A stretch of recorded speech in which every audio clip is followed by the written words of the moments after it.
The NFL Draft is in a few days, and there have been thousands of mock drafts done over the past few months.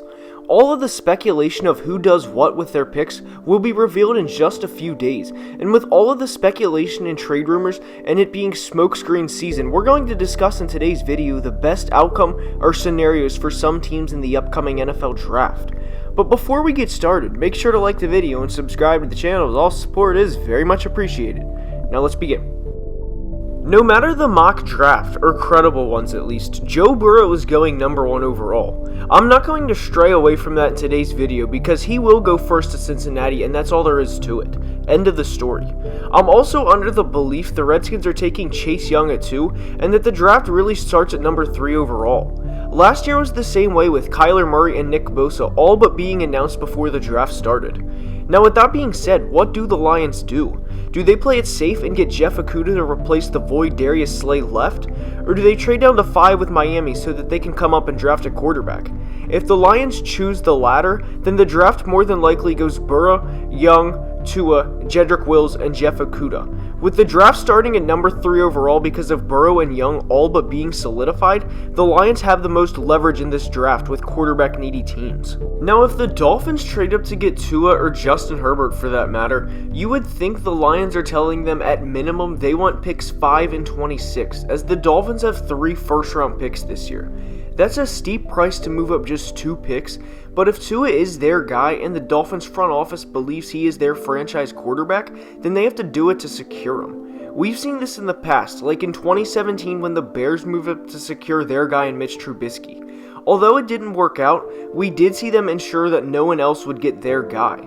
We've also seen it in 2018 when the Jets moved up 3 picks in the draft by trading 3 number 2s to get whichever quarterback fell to them that year.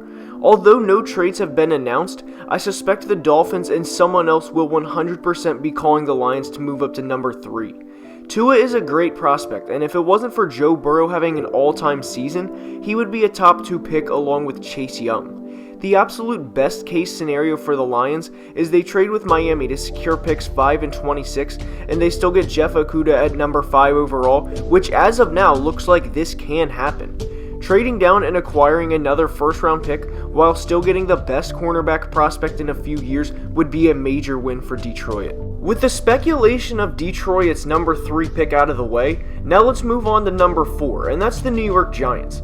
As I was making this video, Ian Rappaport tweeted, quote, "The Giants have spent a lot of time researching Oregon quarterback Justin Herbert, and that the Giants have been exhaustive in its draft prep at number 4, end quote. Personally, as I create this video, I think this is the epitome of a smokescreen, and the Giants have absolutely no intention of drafting Herbert. Daniel Jones had a solid rookie season and threw 24 touchdown passes, and he looks really solid heading into year number 2. But if Gettleman can make a trade to acquire more picks while still getting their guy, and who knows who that is at this point in time, then good for him and the Giants. I can't imagine the Giants choosing anyone but Tristan Wirfs, Jedrick Wills, or Isaiah Simmons right now. If hypothetically they choose Derek Brown, then Isaiah Simmons will fall a little bit. The Giants should in no way, shape, or form take Brown though, as they have much bigger needs than a defensive tackle.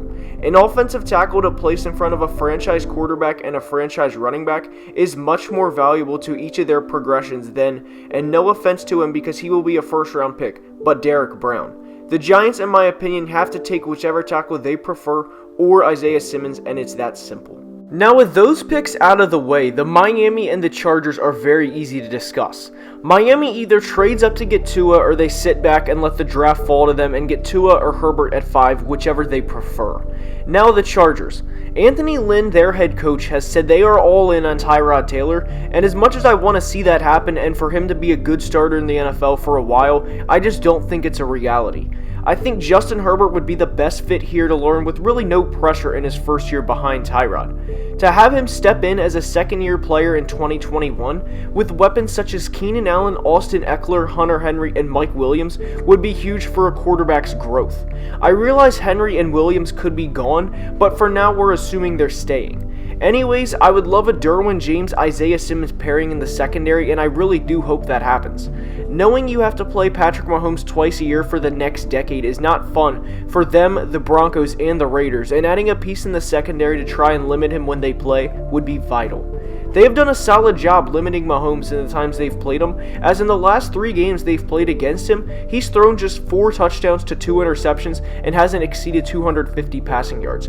I would love to see either Herbert or Simmons taken at number 6. Another scenario is the Panthers, and what do they do at number 7 overall? If they choose to go defense, I would imagine they go Isaiah Simmons if he's available or Derek Brown. They lost both defensive tackles Gerald McCoy and Dontari Poe this offseason, so for them this makes perfect sense.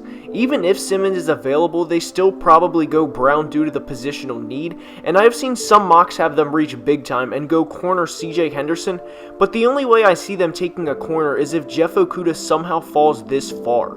I don't see that happening in the slightest of chances. I feel pretty confident as of Monday afternoon when I release this video, the Panthers are going to draft Derek Brown at number 7 overall. It just makes too much sense. Now the Cardinals at number 8, and they miraculously have this pick after fleecing the Texans for DeAndre Hopkins. I can't imagine any scenario where they don't take the best offensive tackle available. They'll more than likely be able to take either Wills or Wirfs, and who they prefer, we'll find out if both are available. The Cardinals, like the Panthers, need a specific position, and I don't see any way they do not choose either Jedrick or Tristan at 8 overall. They need to protect their young franchise quarterback. Offensive tackle is one of the most important positions in football, and keeping Kyler up and healthy is important to their franchise's success, and this is an easy pick to project. The Jaguars at number 9 are hard to project because it depends how the board falls for them. I could 100% see them taking a left tackle to protect Gardner Minshew, but on the other hand, I could see them taking a defensive player.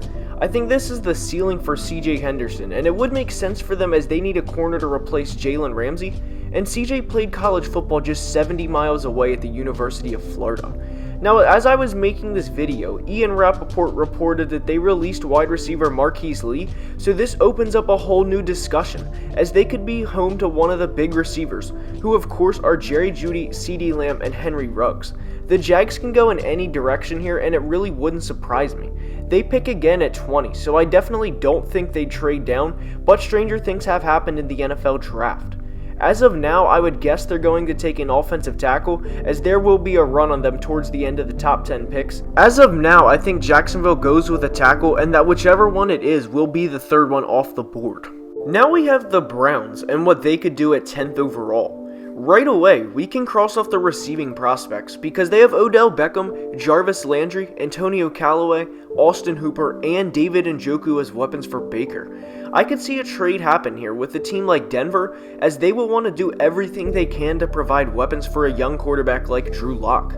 If they trade with the Broncos here to get the 15th pick and a 3rd rounder, then I could 100% see this happening.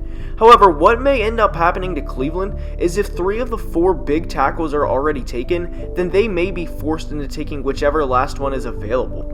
If they do not do that, and the Broncos or even someone else for that matter trade up to get a receiver, then the Jets more than likely zoom and not sprint to the podium to inform Goodell they want to take the last available big offensive tackle.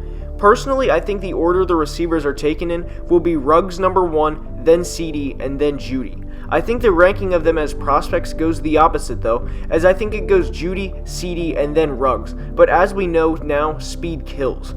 I'm not doing any more than the first 10 picks, but I think the Raiders take Ruggs at 12 if there's no trade up for him, the Eagles take Justin Jefferson at 21 as that is a perfect fit, and that no running backs will be taken in the first round.